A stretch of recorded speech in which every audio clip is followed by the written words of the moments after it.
I might see it just to see how bad it is. Well, of course I'm gonna see it. I mean, it's got Jim Carrey. Like, I want to see. It's how got Jim Carrey as Dr. Robotnik. Right? Like, how is he gonna do? That's like one of those things where it's like, it feels... Obviously, it's born from cynicism, where they're just like, oh, Sonic's a blue thing, we can turn that into a movie and sell toys. But the, like, incompetence...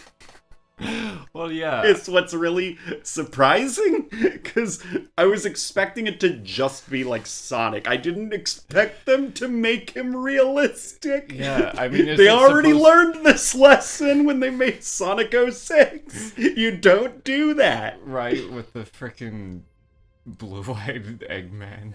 Oh my god, Eggman and his blue eyes. Oh, no. Mr. Chief. There's the Mr. Lightbulb. I like the way, like, the shadow on his visor, on, like, the top part of his helmet, they just, like, drew shadows onto his visor. Oh, man. Cortana's been here, oh like, the whole entire time, too. Oh, no, I immediately fell off. Okay, well, we're off to a very good start. We're on to this level. To Betrayal. Which we're playing now. Where's your shot? Oh, you lost the shotgun. Well, yep. I hope you enjoy your assault rifle, because you're gonna have to use it now. All good, all good.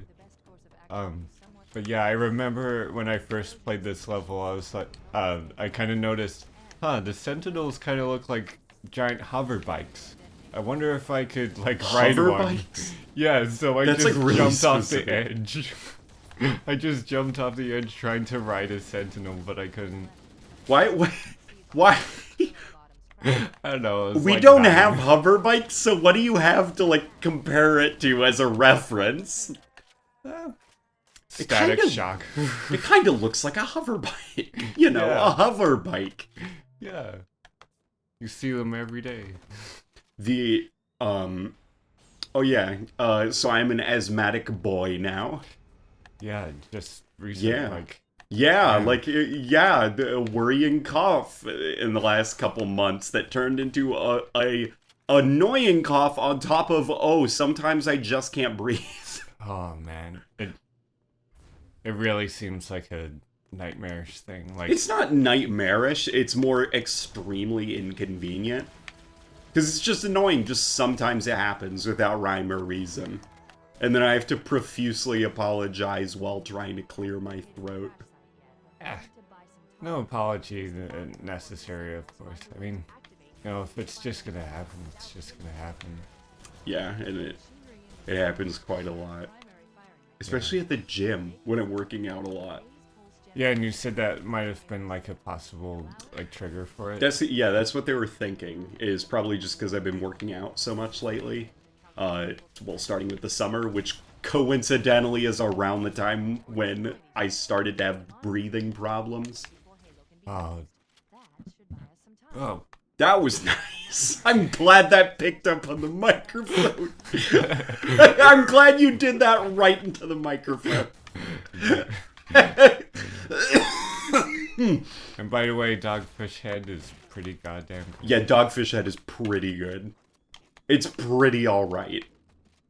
Oh, yeah. Trying to remember, I had something really important to talk about that I was saving for this. We already talked about Fallout 76 and how that's like the game that keeps on giving. Yeah, it keeps on giving more disaster. Yeah, it's like the most entertaining big budget video game release I've seen in forever. Yeah, I mean, it's funny because on Twitch I'll see people like streaming it, but like I won't watch for long, but I'll see a snippet of it and be like, are you sure this is playable? Are you sure? Yeah, like you What do see like do with ghouls this game? T-posing around or whatever. Or you just see like the graphics that almost look like an Xbox 360 game. Yeah. It's so weird. Somebody was pointing out that like it's almost bizarre to track Bethesda's kind of critical misunderstanding of Fallout in that like the whole idea of Fallout is the old world before the bombs fell. Yeah. That was shitty. Like, there's a reason that the world was nuked. Like, the government accidentally released a bioweapon onto their own population, so a flu that was killing people was spreading across the United States. There were riots in the streets because the civilians wanted, like, then Canada was, like, allied with China, if I remember right. The first Fallout opens with footage of people in power armor, like, executing Canadians in the streets, talking about defending America. And that would have made the whole universe a lot more in depth. Well, that's what it was like. It was like what's kind of thematically, I know, it's just the Reach Banshee. It's pretty nice. I like the Reach Banshee. Yeah, when the it Reach has Banshee like looks this good. other supporting wing attached to it, so it's like a double wing. Halo CE Anniversary looks good. Oh yeah. I think we talked about this last time. Like, people need to shut up about... I mean, I wouldn't see... This looks pretty. Oh yeah. Yeah, especially that skybox. That's a really good looking skybox with the moon shining through. Oh, I think... Isn't this the level that has the music Easter egg around, like, this area? Probably. I'm not sure. People hate this level. Or they say they hate this level. I mean, I get my ass handed to me a lot on this level. Like, I usually get lost a whole lot of times. I don't know. It's a level you need to, like, grow attached to first. If you're not ready for it, it's gonna be a sucky level, like, flying up here, flying to the other place. See, oh, fuck, that's you. That's me. That's you. Okay. Don't shoot.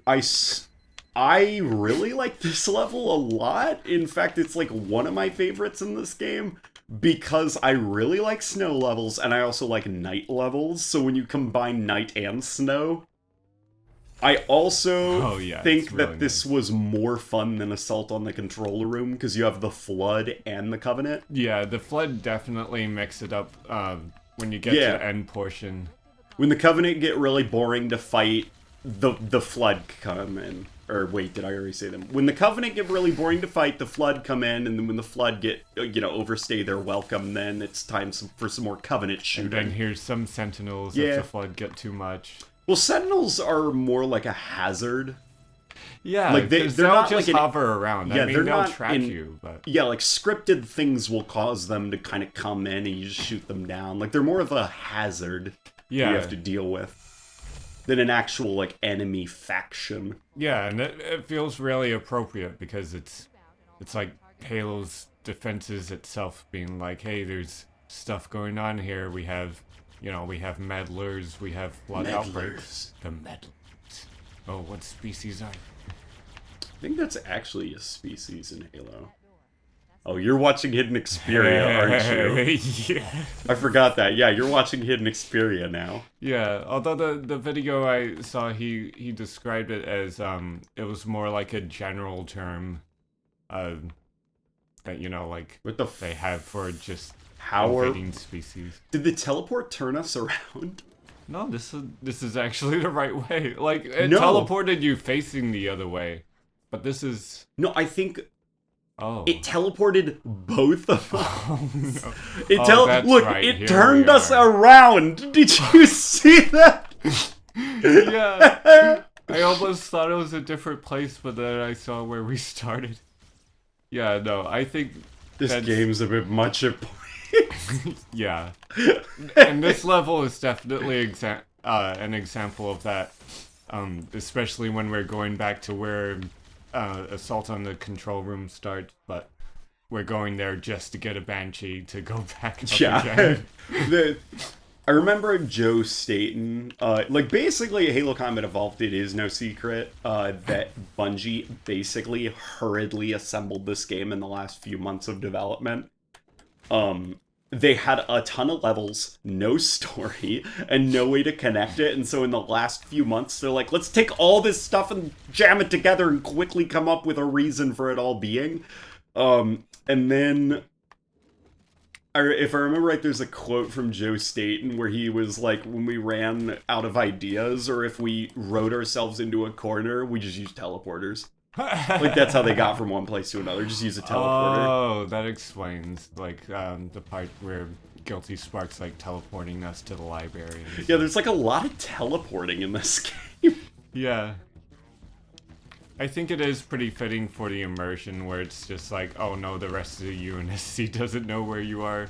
I So do when think- you show up, they're yeah, like, Chief, you're alive, oh my god. Yeah, Chief's, like, weird disregard for human lives around him, where he's just like, and yoink, and the plot requires him to be somewhere else. And, you know, like, those Marines died, because suddenly their hero is gone, they don't know where he Yeah, is, they and now can't they're gonna survive. die on a foreign world alone. It is pretty nuts. Halo's pretty goofy. Oh yeah, I love the goofiness of Halo. Like, I think Halo 3 in particular did a very good job at that with Of the just whole... being goofy. Yeah, with the whole, like, camaraderie, brotherhood kind of stuff. And you're like, hell yeah, go kick their ass, yeah? Yeah. Dude, the Marines. I hope in Halo Infinite the Marines are, like, charismatic again. Oh, I believe that they will Not be, that they're like... not, like, 343's Marines have some pretty good moments. Yeah. Like, the ones that you can find, like, goofing off in the Infinity, like, hangar. Conan O'Brien. And, Oh, yeah. like, Oh that's my pretty God. good. But it's just, like, a pity that the Marines, for the most part, are just, like, standard military, like...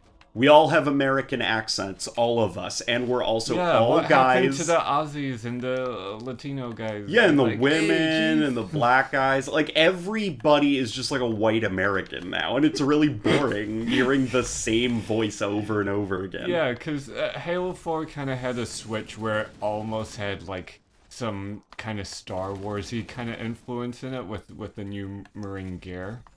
Well, Like, yeah, kinda it looked got like it that. got real, like, I think the difference, like, the word I would use is Halo 4 became very sci-fi. Like, Oh, Halo yeah. always... Especially with the sound design. Halo lived on, like, the edge of science fiction. Like, it visually looks more modern military with some science fiction influences, where Halo 4 just went full-out science fiction. Yeah, they're like, how real can we make the universe seem while keeping the extreme, like, dramatic portion of it, like with the cutscenes of librarian meeting the chief and all that. Oh, yeah, well, that's the parts where it got really weird and sci-fi-y. Oh, yeah, I mean... Like, even though... I like the Forerunner does. stuff. I like yeah. Halo 4 a lot, but I also know why people who come right after Halo 3 are like, whoa, what is going on? Yeah, I mean, that said... Why is the cat lady talking to me? Yeah. Why is her husband trying to turn people into robots with glowy faces? Why does he have glowing eyes and fangs? Oh, yeah, that's right, there's a rocket guy. Yeah, that was like the most confusing introduction for a villain. If you Yeah. don't know who the Didact is, and he comes out of the thing, and he's got a weird-looking face. And all his flashes So showing... fades the harvest of my betrayal, and he just starts babbling, and you're like, Exactly. dude, I don't know who you are. What are you talking Although about? I like that it keeps in the theme of I don't know, when it comes to, like, Halo quote-unquote immortality, like with Guilty Spark, I like that they show that, like, yes, even as a kind of mostly machine living for that long, kind of makes you insane, like with the library that we just... Oh yeah, that he just has no patience for Yeah. nonsense. Like, Guilty Spark just assumes Chief is on board. Exactly, and not only that, but throughout the library, he talks to us like he's talking to someone else, likely Forerunners. Yeah, like, he gets really confused. He thinks Chief's a Forerunner. Yeah, and I mean, even though we skipped it at the start, I think in that cutscene he like quotes the Forerunner that pushed the button. Yeah, well, that's something 343 did, which was pretty clever. Like, I think how Bungie originally intended it is just, like, Guilty Spark's crazy, and he just, like, thought Chief was the Forerunner. Yeah. And 343 took that little line and did something super creative, in that, like, Guilty Spark had a very similar conversation with the Forerunner that pushed the red button, so to speak. The one that activated the Halo array. And so that's, like, cool that Guilty Spark now, the way 343 framed it, he was mistaking Chief for the same Forerunner that activated the Halo array all those years ago. Like, that's cool. That's a cool way to loop it back around. Yeah, and speaking of looping that around, when it comes to Halo 4 and they have that whole explanation where the Librarian altered humanity with Forerunner DNA when they came back. Yeah, like, basically she didn't perfectly like the humans we are in the Halo universe, like modern humans and stuff, they're not the same as the humans that, like, the Librarian meddled with their DNA so that subconsciously that species would be working towards the creation Which is so funny because I feel like both the Forerunner and even the Jerohani like have kind of similar views of superiority, but the Forerunner, it's kind of comical in the sense that they're sympathetic. They're like, oh, you guys aren't as great as us, so we'll help you out by putting our DNA in your recreated species. Well, it was kind of like the Librarian, who is like, she's like the one who devised the idea of the Halo array and just re-see it. Like, let's just nuke the galaxy. Let's just nuke the galaxy and then reseed it with life. Like, she's the one who came up with that idea.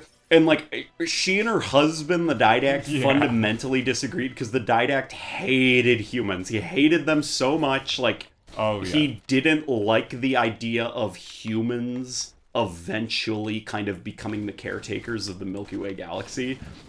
And so neither did most Forerunners, right? Or he at least influenced that opinion. Most Forerunners were, like, not okay with that idea. And, like, the Flood are all motivated by revenge against the Forerunners. Oh my god. Okay. I mean, that makes sense with giving their, like, whole precursor origin. I'm just like, we're going deeper and deeper into the story, where now we have to clarify, oh yeah, the Flood, they're spawned from the ancient gods that created the Milky Way galaxy. Yep. And the Forerunners turned against their gods when they realized... were jealous of the human Yeah, when they realized that the precursor gods created humans to inherit being the caretaker of the Milky Way galaxy. Oh, man. And so then the precursor gods came back with a vengeance as the Flood. And the bigger the Flood grows, the more precursor-like they become. Yeah, it gets to the point where in the book, at least the trilogy, they can just warp reality. Yeah, like, there's, like, this really cool... It reminds me a bit of Mass Effect 3, the way they describe it, where it's, like, the Didact and... The protagonist of the book is the Forerunner who eventually pushes the button. He and the Didact are, like, sitting on a balcony, if I remember right. And it's, like, the sky. The distance between planets is, like, shortening. So that the Flood can just, like, planet hop. You know, like, reality makes no sense anymore. That's how... that's how bad the Flood were getting. Right, that's gotta be terrible. They were getting to the point where they were able to manipulate reality itself. And they're basically, like, talking about that. Like, the Didact is saying if you look up, it's almost like the stars are angry and that, like, the universe itself is siding with the Flood. And, like, they're sitting on this balcony talking about it as just... the sky, like, so many meteorites of Flood pods crashing to the planet. And it reminds me, like, the way they described it is like Mass Effect 3, you know, the image of, like, all the Reaper meteors just, like, landing there. Yeah, like, all crashing. Just like the sky is lit up by the meteors landing. Yeah. Which I thought was, like, a cool visual for a science fiction. Like, just watching the fall of your world and seeing, like, the sky just full of the invaders crashing. Yeah. I mean, that's it. The lore is so incredibly rich that I would be completely down to see a game set in, you know, pre-Halo history, like with the Forerunners, ancient humans. We'd never get that. You know why? Like, basically, think about it if you were a corporate suit. With no imagination. Oh, like, no. if you were trying to describe what are things that like people want to see in a Halo game, they want to see the big green guy. Yep. They want to see a gun with numbers on it. Yep. Want to shoot aliens. There's also got to be aliens called the Covenant in it. Yeah, like, that's what Halo... You gotta think about, like, Halo is also a product that is designed to sell with mass appeal. Like, there's no way they'd make a spin-off game that has no Master Chief, no... Oh, yeah. Or, like, no Spartans, no Marines, no UNSC, no Covenant. No, they would not do that. They'd stay far, far away from an idea like that. Yeah, I mean, it only makes sense. It's like, another idea I was thinking about way earlier, like, with the core concepts of Halo, would it really stop being Halo anymore if there were human enemies in campaign? I think branding, it's almost like you have to separate Halo from the branding. Like, technically it could still be branded Halo, but, like, as far as the games go, the games traditionally, you're fighting the Covenant. Yeah. Like, that's You're how fighting Halo... an alien force. Which is why it's good that books and other media exist, because that's where the other stories can be explored. Like, the games are designed to sell to shooter fans. So they've got the Chief, they got the gun with the light, with the numbers on it, like... But the media you can use to explore other stuff that general audiences wouldn't care about. Oh yeah, I mean, I'm very tested from being, like, any form of a big reader, but... Yeah, I was gonna say, definitely like to last time you probably read was in high school. Yeah. I mean, there's even a book that I've yet to even get halfway through, but I'm really enjoying it. It's about this necromancer guy. He goes to, like, some dream world reality. It's pretty cool. I forget what it's called. That sounds very ambitious. Oh, yeah. I mean, it's very well written, and I enjoy the characters. Main character kind of reminds me of myself. He's kind of like... He's got this kind of, like, know-it-all kind of thing, so when it comes Are you know-it-all? Because I feel like that's the opposite of you. If anything, it would be, like, crippling anxiety and self-doubt. Well, I mean, like, as a cover, because the story kind of starts with these guys hiring him to basically bring them into the dream world. When does this take place? Like, what time period? It's kind of like a early industrial time, like steam-powered train engines and stuff. Okay, I gotcha. Okay. But yeah, the main character, he's like a necromancer, conjurer kind of, like... Oh my god. But he's like an extreme realist. He's like, no, the only magic I've discovered exists. No other magic exists. He's a realist. Also, he raises the dead. Exactly. Yeah, I mean, Okay. it's part of a series. I haven't read the book before it, but apparently he literally goes to hell. Oh, that's... okay. That could be either really dumb or really good, depending on how nuanced. I mean, it's very, like, Cthulhian, like, inspired kind of stuff. Is it... Because a lot of people confuse different types of horror.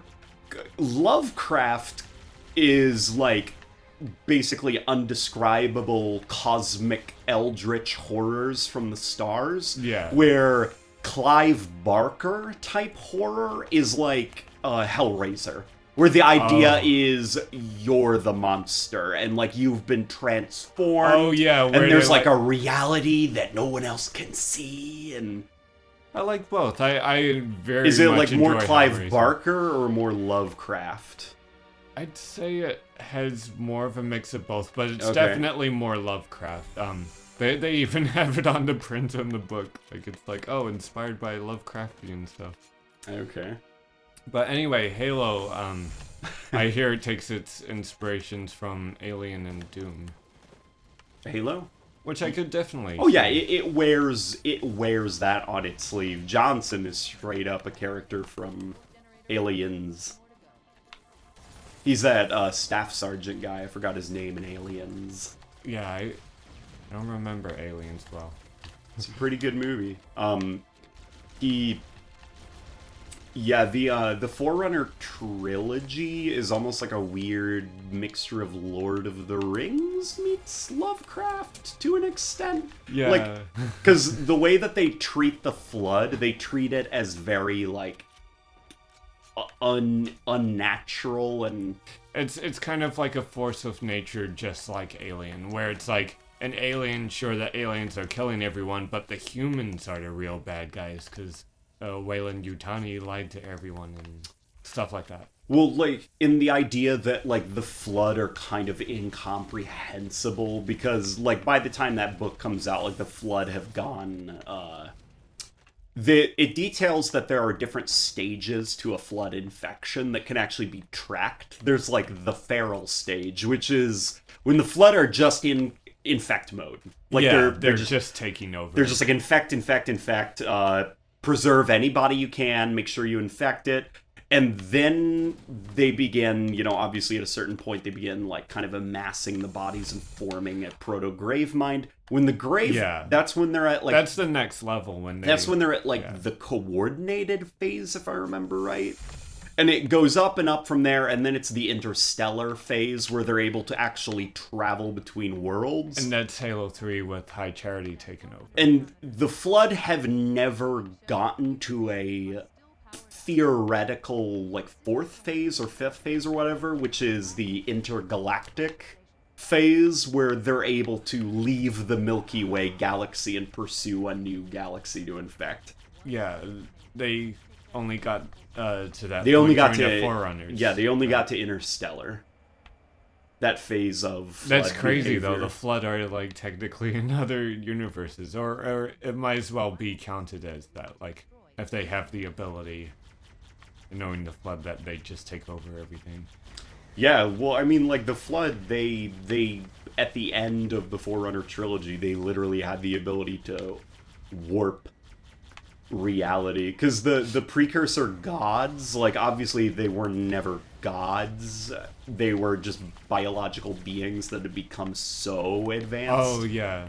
And, like, their religion, if I remember right, is they believed in the idea of the living galaxy or living universe or something. And their idea was that, yes, the galaxy or the universe is the universe.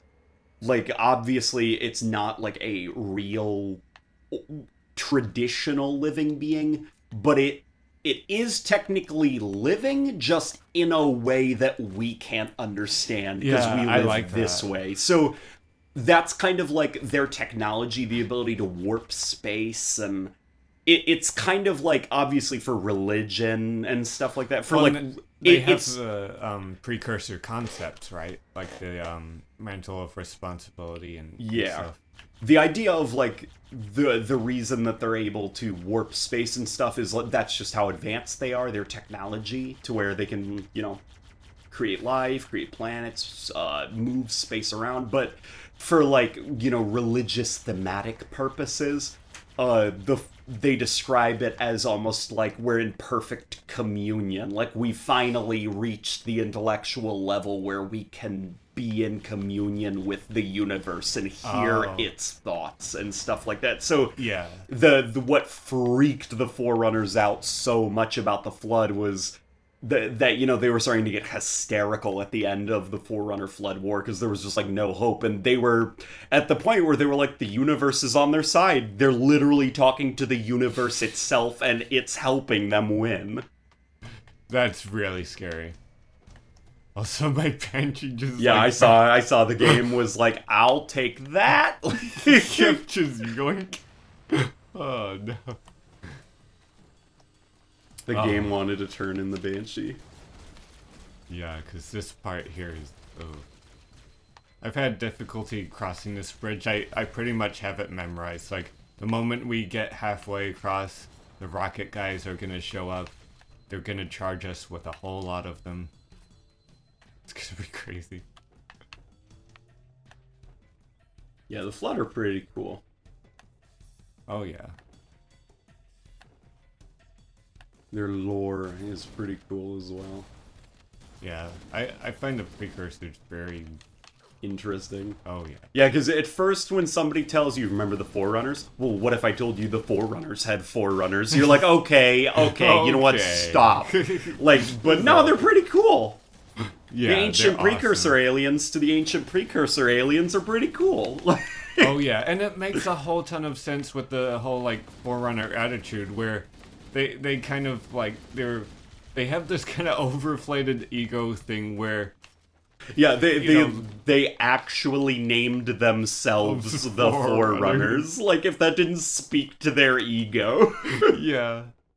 Like, could you imagine being that, like, pompous and stuck up that you pre-named yourself the Forerunners? Oh yeah. I mean that said, as initially confusing as like the dialogue gets in Halo 4 with the Didact and the Librarian, it kind of makes sense with that overall cultural Forerunner attitude where Yeah, they like, kind of take sort of like a sympathy, but it's like a false sympathy. yeah, 'cause, you know, it's like the reality is they're all selfish dickheads that want to rule the galaxy, but they like excuse their selfishness under the Yeah. guise of we're the protectors of life. exactly, because and it all makes sense because the precursors came to them and they're like, "Hey, you want to be our little buddies and helping running the galaxy and stuff?" It's like Yeah.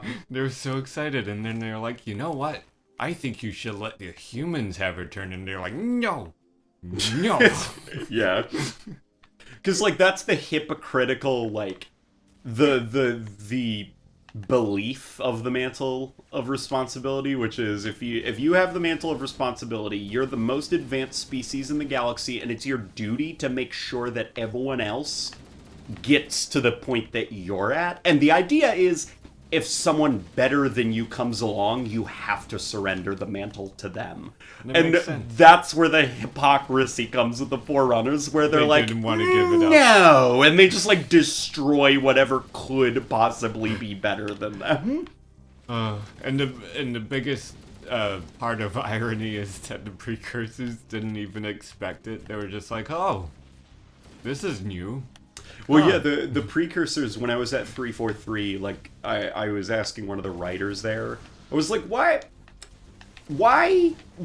how are they able to, like, wipe out the beings that created them and could, like, manipulate reality? And the writer basically described it to me. He was like, keep in mind that these things don't die. They don't get old. They don't even think in, like... Exactly. They almost have like a privilege to not care. Well, the precursors, they exist on another intellectual plane. Like, they don't worry about the self, if that makes sense. Like, yeah.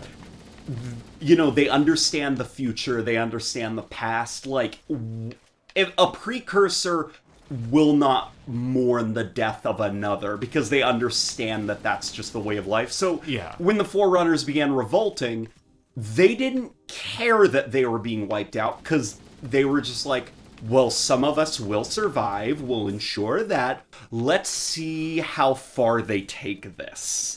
Like, they allowed it to happen, and then obviously, Exactly. as punishment, they came back as the Flood, and we're like, alright, fuckos. Like, Yeah. we're gonna try this again. And they just began cleansing the galaxy. And then there's that big thing about how I think the mantle of responsibility has like trials or something, or like tests. Yeah. The whole like technology tears and what you do for other species in the universe. Yeah, and humanity were the ones, ancient humans were the ones who were supposed to become the caretakers of the Milky Way, and the fucking Forerunners didn't like that. Yep. I wonder if part of that recognition had to do with their alliance with the original Sanshayun, the prophet species. Well, the prophets are just dumbasses. Oh yeah. Like they're But just I mean, like. What's ironic is before the firing, like pre-Halo prophets were described as being almost like the Asari in Mass Effect, universally the most attractive species in the Yeah. galaxy. They were like they were like worshipped for how beautiful they were. And it's funny then looking at the gross space squids that are leading the Covenant now. The toilet worms. Yeah, like toilet worms. It's like, what? Ew, what happened to you guys? And it makes total sense because, I mean, if they had that close an alliance with humanity and the Forerunners were like, fuck humanity, of course they would be maybe purposely created to be ugly, who knows? Well, they describe it as the reason that the prophets look so nasty compared to what was described as being the most beautiful creature in the galaxy is basically thing, right? No, it's like the prophets are gross, the Covenant are gross. That's centuries of inbreeding. Like that's why they're so nasty now. It's only so many people you can hook up with on High Charity. Like it's gotten to the point that at least in the lore, it literally got like that, where they began to actually like catalog the prophets' DNAs and who gave birth to who, and like you were supposed to mate with specific people. Like, oh god. And what's funny is the prophet of truth. Of all he was one of the prophets that was just not allowed to breed because his genetics were just too weak and like Truth? and inbred. Yeah, truth of all people. That makes so much sense why he's such a scheming, conniving bastard. Yeah, why he's like a weaselly coward. Yeah, I mean, like Halo 3, he's the one who fires in the spiker and kills Miranda Keyes. Like, yeah, he's like a. What's actually cool is there's like a piece of concept art, because like I never understood Truth's motivation. I was like, what? Why, like, he knows that the Great Journey is nonsense. He knows what the rings. So why is he trying to activate the ring? It's gonna kill him.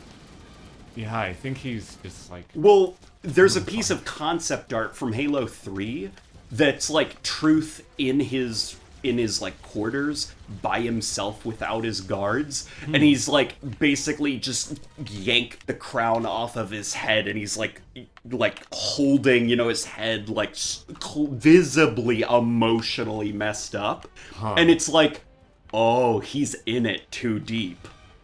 That's why he's doing it. He has no choice. Like, if he were to not follow through with the Great Journey, his own like he'd be crucified by the Covenant, like he's being almost forced to by his own lie, like he's too far in. Oh man. There's no backing out now, he's gone too far. And he knows that, and that piece of concept art's actually like really powerful, where it's like, oh, that's actually kind of sad. It makes so much sense, because, though fuck him, like, the asshole deserves what he gets.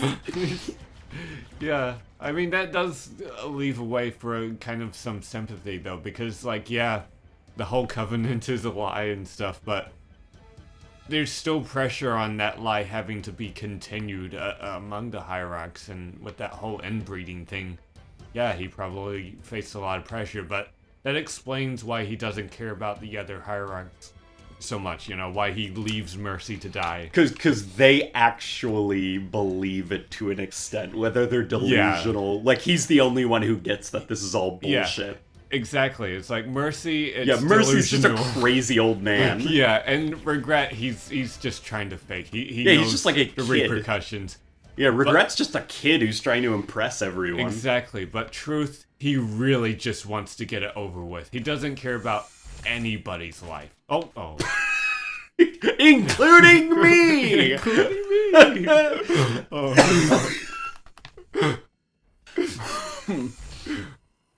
Is this safe out here? It's not. Too many enemies. Oh, you have no choice but to kill yourself. You're the enemy. Too many enemies. I'm the enemy. Oh my god, I was about to say, if it teleported us backwards facing the wrong direction again. Right. Oh, no. Oh, yeah. Halo's pretty fucked up. Yeah, I mean, so that whole control center, whatever, that the cutscene started off with, like, during the library and encountering the Flood, she's been there the whole time, soaking up a whole bunch of Forerunner stuff. Yeah, that's why in the future Halo games, like, she's just able to do whatever with Forerunner tech, because she's been sitting there for like a few hours with nothing to do but read. Oh yeah. But I like how it kind of sparks this whole disconnection that really, really reflects in Halo 4. Um, and then especially in Halo 5 where it's like, oh, never mind, I'm not dead. I figured out how to live forever because of the domain. Yeah, Halo 5 makes no sense.